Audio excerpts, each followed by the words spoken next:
In the soft glow of a snow-dusted park, where the faint strains of holiday carols mingled with children's laughter. Kathy Bennett, a polished CEO with a fortune to her name, paused mid-step. A small voice, fragile yet bold, broke through her reverie. "I don't have a mama.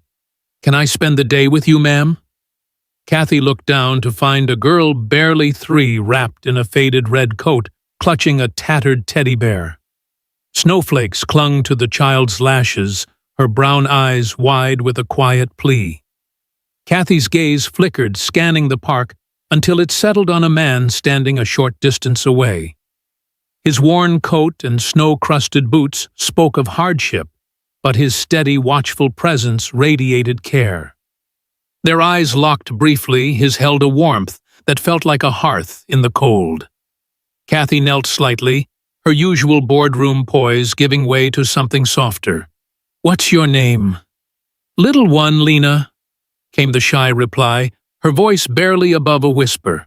"I just want to know what it's like to hold a mama's hand just for today." The words landed like a stone in still water rippling through Kathy's guarded heart.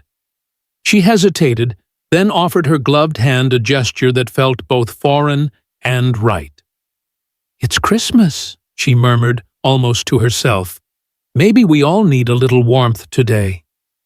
Lena's face glowed as her tiny hand found Kathy's fitting, as if it were meant to be. The man approached his steps, careful, his face etched with fatigue, but softened by love for the girl. "She's not usually so forward," he said, brushing snow from Lena's hood. But today, she needed to try. Kathy nodded, a lump rising in her throat. "She's brave, so's her dad," she said, meeting his eyes. He offered a faint smile. No explanations, no apologies, just quiet acceptance of the moment. The park hummed around them. Kids in bright jackets raced by parents, tugged sleds through the snow, and a brass band played "O Holy Night" near the twinkling pines. Kathy, in her pristine cream coat and recently swapped snow boots, was a vision of success, her golden hair, perfect her name, a fixture in glossy magazines. Yet beneath the polish, she felt fragile like ice about to crack. In her bag, tucked beneath a silk scarf, was a Christmas card from her board formal impersonal, a sterile nod to another year of triumphs. But here, in this fleeting moment, a child's trust felt like the first real connection she'd known in years. "Would you both like to walk with me for a while?" Kathy asked, her voice tentative. Lena's eager nod was instant, and the man Charles studied her for a moment before his lips curved faintly. "She'd love that," he said, and so they walked, an unlikely trio.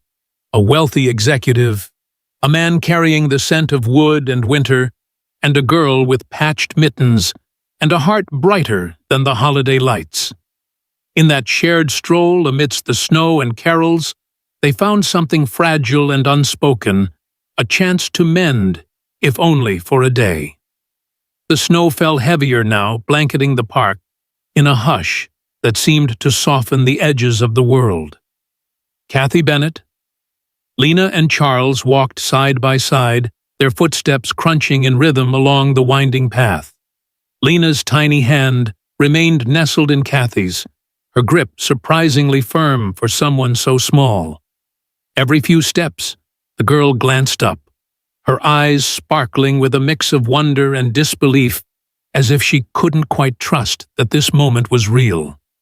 Kathy felt the weight of that gaze, and though she was used to commanding boardrooms and negotiating million-dollar deals, this quiet trust from a child felt like a responsibility she wasn't sure she was ready for. The park was alive with the spirit of Christmas. Strings of white lights draped across bare tree branches, glowing like stars against the deepening dusk. Families bustled past, their laughter mingling with the distant melody of a brass band now playing jingle bells. A vendor's cart sent the warm scent of roasted chestnuts drifting through the air, and children shrieked with delight as they tumbled down a nearby sledding hill. Yet for Kathy, The world had narrowed to the trio herself, Lena and Charles. There was something grounding in their presence, something that made the glittering chaos of the holiday feel less like a performance and more like a moment to live in. "Where are we going?" Lena asked, her voice bright as she swung Kathy's hand lightly. The question caught Kathy off guard. She hadn't thought that far. She'd only meant to offer a walk, a fleeting kindness to fill the void of a child's wish. But Lena's question carried an expectation, a hope that this wasn't just a passing gesture. Kathy glanced at Charles, hoping for a cue. He was watching Lena, his expression soft but unreadable. "What do you think, Lena?" he said, his voice low and steady. "What does a day with a mama feel like?" Lena tilted her head, her brow furrowing as if the question required deep consideration. "Hot chocolate," she said, finally nodding with conviction. "And stories. And maybe building a snowman." Her voice grew bolder with each word, as if she were painting a picture of a day she'd dreamed of countless times. Kathy couldn't help but smile, though it felt unfamiliar, like a muscle she hadn't used in years. "Hot chocolate sounds like a great start," she said. "I saw a stand back near the band. Shall we?" Lena's nod was so enthusiastic her hood nearly slipped off, and Charles chuckled, adjusting it back into place. "Lead the way," he said to Kathy, his tone carrying a quiet gratitude that made her chest ache. They made their way toward the vendor, weaving through clusters of families and couples. Kathy noticed the glances they drew, not overt, but curious. A woman in a pristine coat, a man in worn work clothes, and a child who seemed to bind them together in some unspoken way. She wondered what they looked like to outsiders. A family strangers thrown together by chance.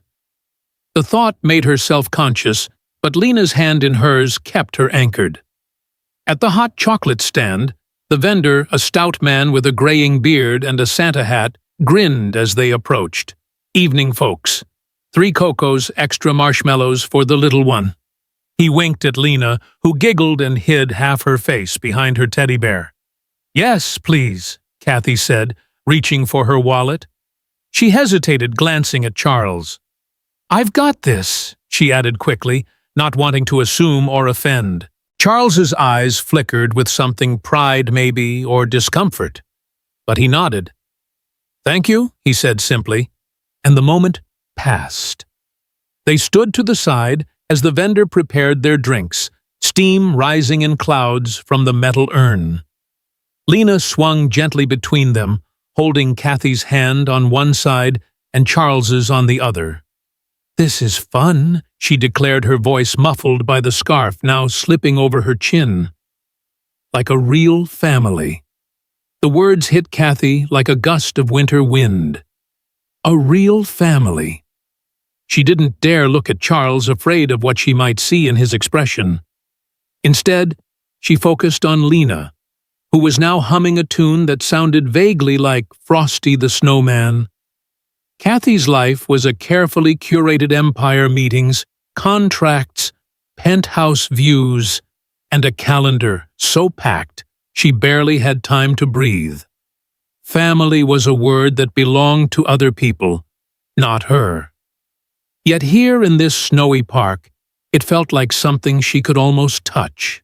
The vendor handed over 3 steaming cups, the marshmallows in Lena's already melting into a frothy swirl. Kathy paid with a crisp bill, waving off the change, and they found a bench nearby, dusted with a thin layer of snow.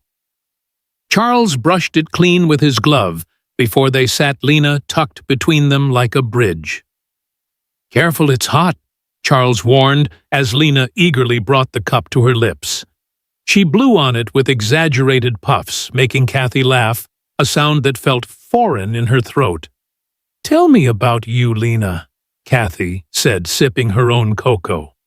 The warmth spread through her, chasing away the chill she hadn't realized she'd been carrying. "What do you like to do?" Lena's eyes lit up. I like drawing and animals. I want a puppy, but Daddy says we gotta wait till we have a bigger place. She glanced at Charles, who gave a small, apologetic smile. A puppy, huh? Kathy said. What kind would you get, a fluffy one? Lena said, her hands waving for emphasis, nearly spilling her cocoa. Like a cloud, but with a tail. And I'd name him Snowball. Snowball! Kathy repeated, her lips twitching. That's perfect. Charles watched the exchange, his own cup untouched. She's got a whole zoo in her head, he said. Puppies, kittens, even a turtle, named Mr. Waddles. Mr. Waddles. Lena giggled, then turned serious. Daddy, tell her about the time you made me a turtle out of clay. Charles's smile softened, and he leaned back slightly, his gaze distant. It was just a little thing, he said. I used to work with clay when I had more time. Made her a turtle for her 2nd birthday. It's not much, but she carries it everywhere. It's in my pocket, Lena said, proudly patting her coat. She reached in and pulled out a small, lumpy clay figure, its shell painted a faded green. See, Kathy leaned closer, inspecting the turtle with a reverence she didn't have to fake.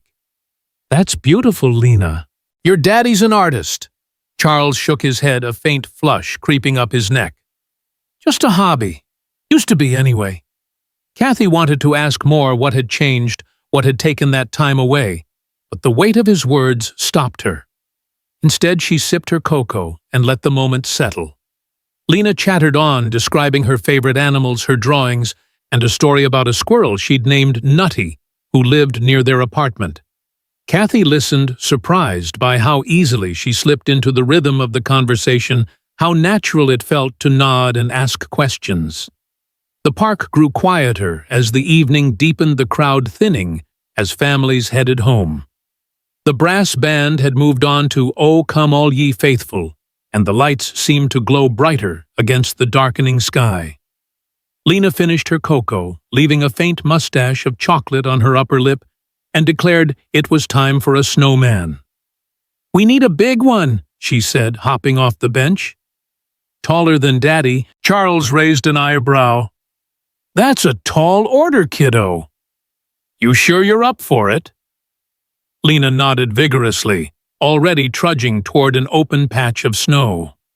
Kathy hesitated, her pristine coat, and the thought of wet gloves giving her pause. But Lena's expectant look pulled her forward, and soon she was kneeling in the snow, rolling a snowball that grew steadily larger. Charles joined in his hands, deftly shaping the snow. You've done this before, Kathy remarked, watching him pack the base with practiced ease. Grew up in a place with long winters, he said. Snowmen were serious business. They worked together, Lena directing with the authority of a 3-year-old general. The snowman took shape lopsided, with a scarf from Charles's neck and a stick for a nose, courtesy of Lena's scavenging. Kathy found herself laughing as Lena insisted on giving the snowman hair made of pine needles, her own hands now damp and cold, but strangely unbothered. When they stepped back to admire their work, Lena clapped her mittened hands. He's perfect, she declared. The snowman was anything but uneven and slightly slouched, but to Kathy, it was the most beautiful thing she'd seen in years. They stood there, the three of them, catching their breath in the frosty air.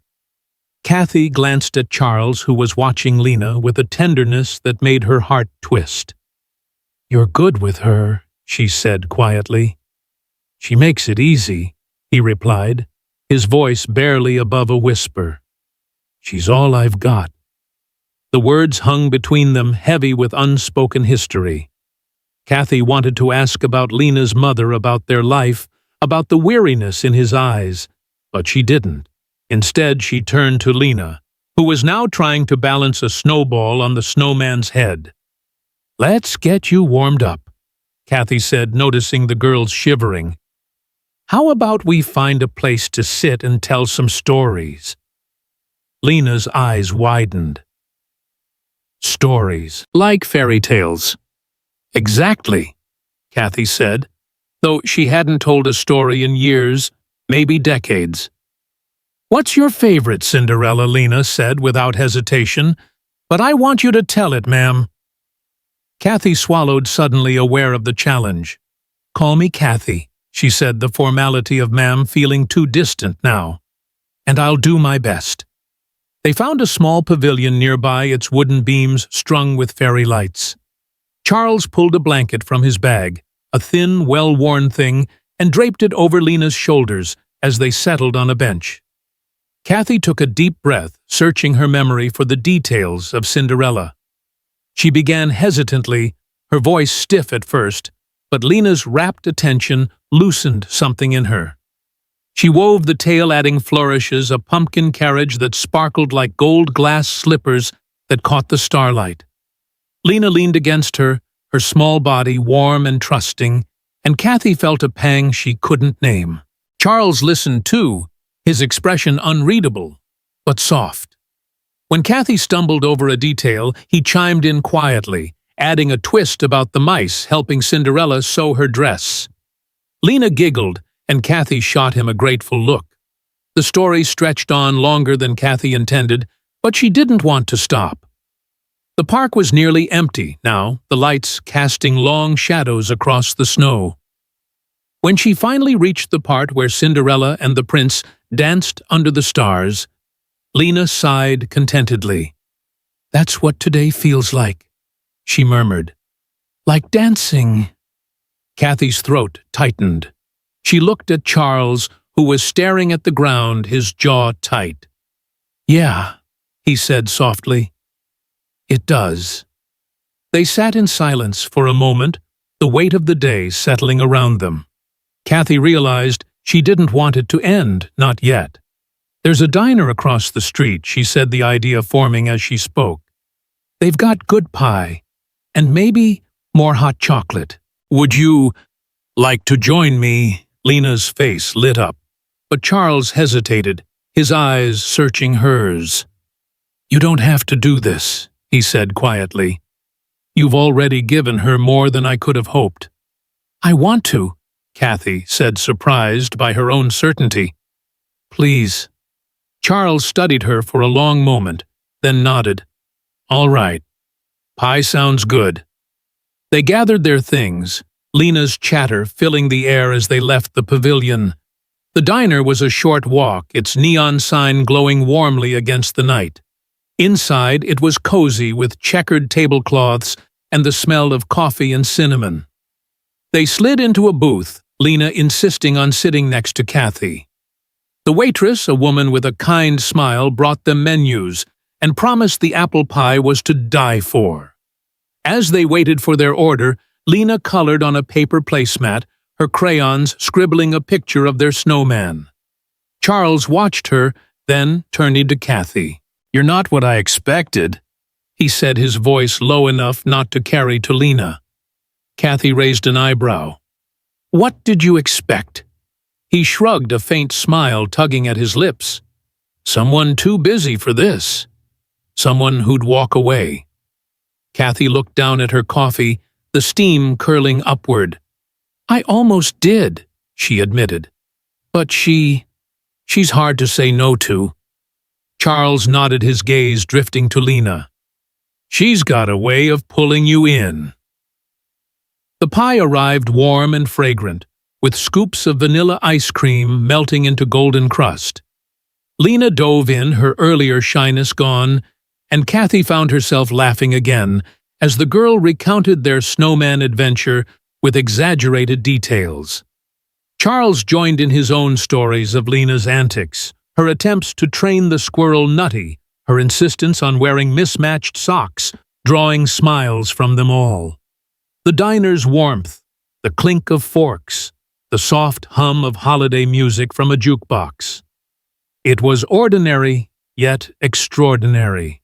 Kathy couldn't remember the last time she'd sat like this, sharing a meal, a moment with anyone who wasn't a colleague or a client. Her life was a series of transactions, each one calculated and controlled. But this was messy, real, and utterly disarming. As the evening wound down, Lena's eyelids grew heavy, her crayon slowing on the placemat. Charles noticed and gently touched her shoulder. "Time to head home, kiddo." Lena pouted, but didn't argue, her head resting against Kathy's arm.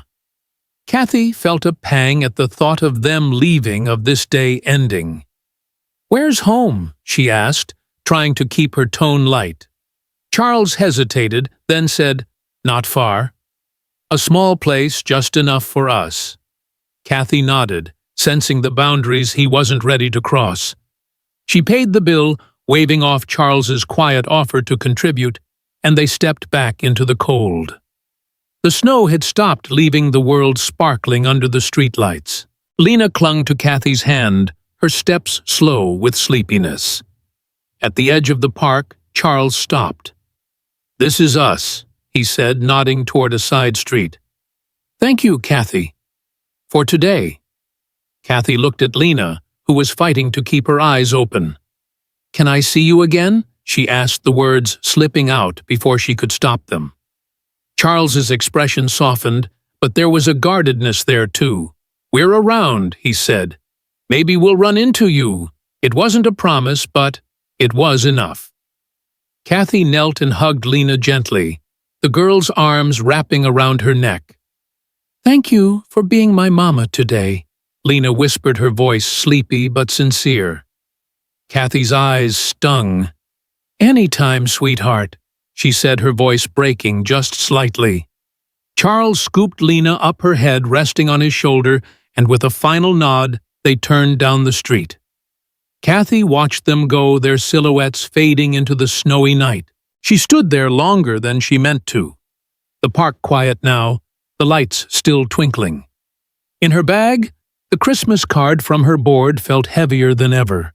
But so did the warmth in her chest, a fragile, unfamiliar thing that felt like hope. She didn't know what tomorrow would bring: more meetings, more deals, more of the life she'd built. But for the first time in years, she wondered if there might be room for something else. The hospital room smelled of antiseptic and wilted flowers, a sterile contrast to the vibrant Brooklyn life Emma Carter had always known. She sat by her mother's bedside, clutching Mary's frail hand, as the heart monitor beeped softly. Mary's eyes, once bright with hope, were now clouded with pain, her breathing shallow. It was late September, and the diagnosis had been final: late-stage bone cancer, no further treatment options. Emma's world had narrowed to this moment, her heart heavy with the weight of impending loss. The past few weeks had been a blur of work at Thornton & Associates, fighting for her neighborhood against Hudson Properties and grappling with her complicated feelings for Jace Thornton, her boss and accidental fiancé. The threatening note she'd found at her desk still haunted her, but she'd kept it from Mary, not wanting to add to her mother's worries. Now, as Mary's condition worsened, Emma's priorities shifted. Nothing mattered more than these final moments with her mother. "Emma, sweetheart." Mary whispered, her voice barely audible. "You've been so strong. I'm so proud." Emma's throat tightened, tears threatening to spill. "Mom, don't talk like that. You're going to be fine." But they both knew the truth. Mary squeezed her hand weakly. "I just want to know you're taken care of. That boy, Jace, he's good to you, isn't he?" Emma froze. She hadn't told Mary about the fake engagement, but in a moment of weakness at the hospital, she'd let her mother believe Jace was her boyfriend to ease her fears.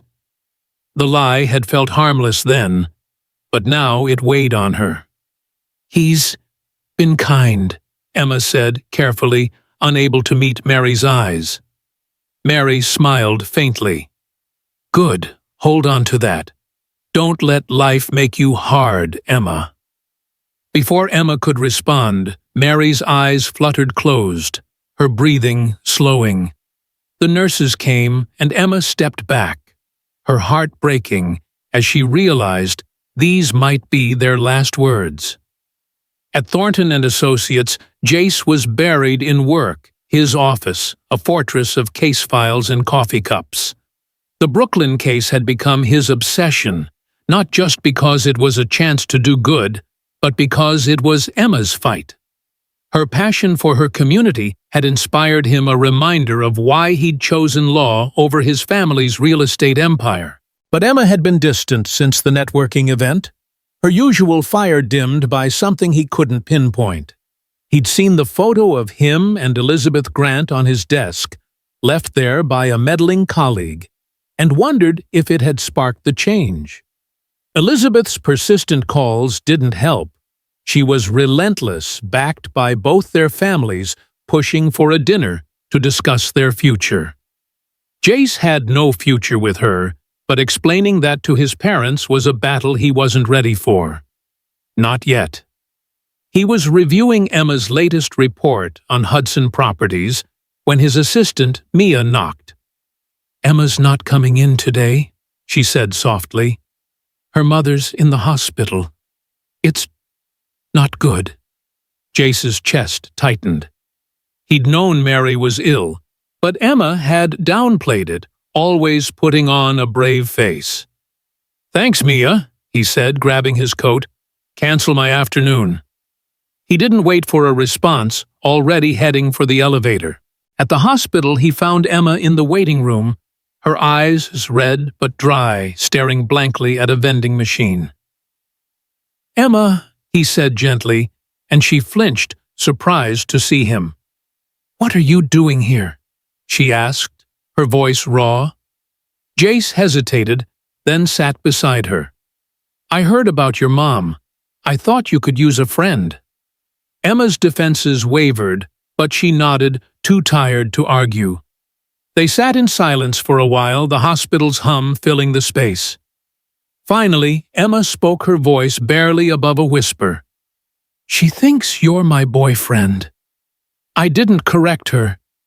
It made her happy. Jace's heart skipped, but he kept his tone light. "Well, I'm flattered to be your fake fiancé." Emma managed a small smile, but it faded quickly. "I'm sorry I've been off. It's just everything. The case, my mom, that note." Jace's eyes narrowed. "What note?" Emma hesitated, then pulled the crumpled threat from her bag. "This was on my desk. I think it's from Hudson Properties." Jace's jaw clenched as he read it. "Why didn't you tell me?" he demanded. Emma shrugged, defeated. "I didn't know if I could trust you. With Elizabeth, the firm, it's all a mess." Jace took a deep breath, fighting the urge to defend himself.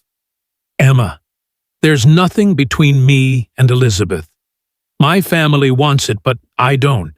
I've been trying to tell you." He stopped, realizing this wasn't the time. "Look, I'll handle the note. We'll get security, and I'm digging deeper into Hudson. They're dirty, and I'm not letting them touch you or your home." Emma looked at him, searching his face for sincerity. "Why do you care so much?" she asked. Jace met her gaze, his voice steady. "Because you're not just an intern to me. You matter, Emma." The words hung between them, heavy with unspoken meaning. Before Emma could respond, a nurse approached. "Ms. Carter, your mother's awake, but it's time." Emma nodded, her face crumpling, and Jace followed her to Mary's room. Mary's final moments were peaceful, her hand in Emma's as she slipped away. Jace stood back, giving them space, but his presence was a quiet anchor. When it was over, Emma collapsed into a chair, sobbing silently. Jace knelt beside her, offering a tissue. "I'm here," he said simply. Emma nodded, too overwhelmed to speak. The next few days were a haze of grief. Jace arranged for Emma to take leave handling her internship assessment to ensure it wasn't jeopardized. He also escalated the Brooklyn case, uncovering evidence that Hudson Properties had bribed city officials to fast-track their permits. The discovery was a game-changer, and he shared it with Emma during a visit to her apartment, hoping to lift her spirits. "Emma, we've got them," he said, showing her the documents. "This could save your neighborhood."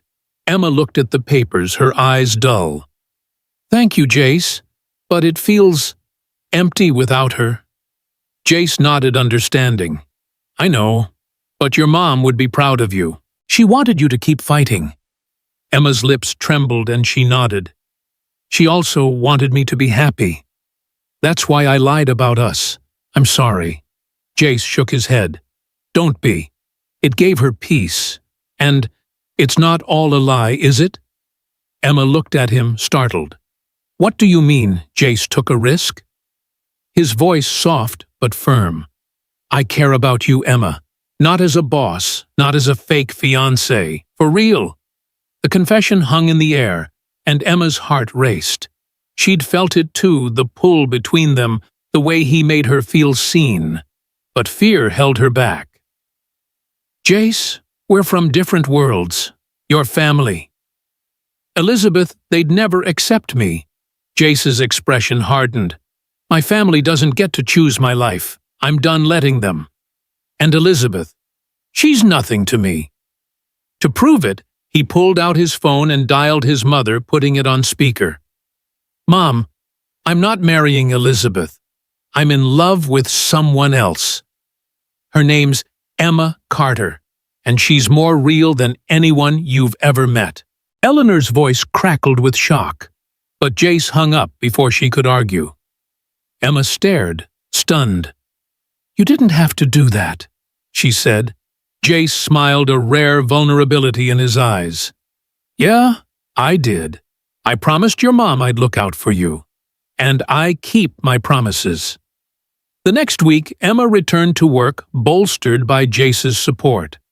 The Brooklyn case gained traction, with the firm filing a lawsuit against Hudson Properties based on Jace's findings.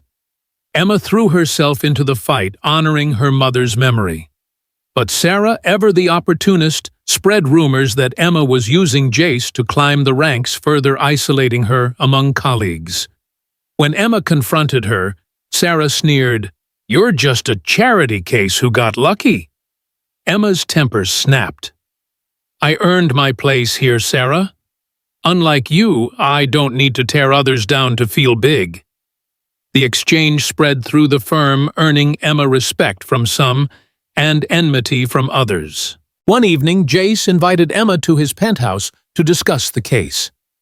The view of Manhattan's skyline was breathtaking, but Emma felt out of place in his world of wealth.